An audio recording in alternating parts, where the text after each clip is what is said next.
आज मी दुपारच्या जेवणामध्ये बनवली मस्त अशी पालकची गरगट्टी भाजी आणि त्यासोबत ज्वारीची भाकरी आणि भात. त्यासाठी काय केलं बघा, एक जोडी पालक व्यवस्थित अशी नीट करून घेतली. त्यानंतर बघा, नीट करून घेतलेली जी पालक आहे ती मी 2 ते 3 पाण्याने स्वच्छ धुवून घेतली आणि त्यानंतर यामध्ये पाणी घातलं.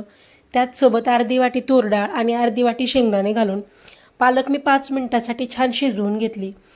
त्यानंतर बघा, त्यामधलं जे एक्स्ट्राचं पाणी आहे ते मी साईडला काढलं आणि यामध्ये थोडंसं बेसन आणि त्याचसोबत 3 ते 4 चमचे बघा भाजलेले शेंगदाण्याचं कूट, त्याचसोबत अर्धा चमचा हळद, चवीपुरतं मीठ घालून पालक छान अशी गरगटून घेतली.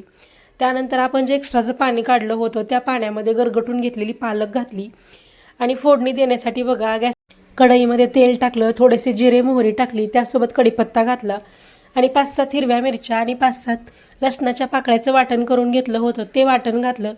मस्त असं फ्राय केलं. त्याचसोबत एक टोमॅटोसुद्धा कट करून घेतलेला होता, तो सुद्धा मी छान फ्राय केला. त्यानंतर अर्धा चमचा हळद घातलं, व्यवस्थित मिक्स केलं. त्यानंतर गरगटून घेतलेली पालक घातली. आता ही पालक बघा, मी 3 ते 4 मिनटासाठी फुल गॅसवरती आणि त्यानंतर मीडियम गॅसवरती मस्त अशी पालक छान शिजवून घेतली. त्यानंतर कट केलेली वरतून कोथिंबीर घातली. इथं तयार आहे आपली मस्त अशी गरगट्टा पालकची भाजी. तर बघा, मी पालकची भाजी त्यासोबत ज्वारीची भाकरी आणि भातसुद्धा बनवलेला आहे. तर या सगळेजण जेवण करायला.